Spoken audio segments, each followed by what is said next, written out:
Good morning mga palangga, mga kamamshi, mapagpalang umaga sa ating lahat. Tayo'y mag-aalmusal. Ayan, medyo late ako nagising kasi yung medyo maingay yung aso kagabi. Ang sarap ng almusal namin ngayon.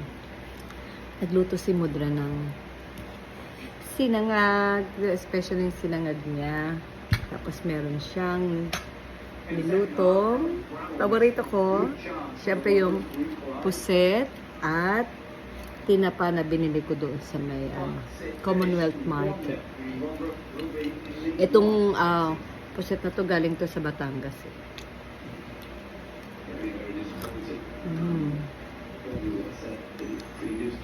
Tara, kape tayo.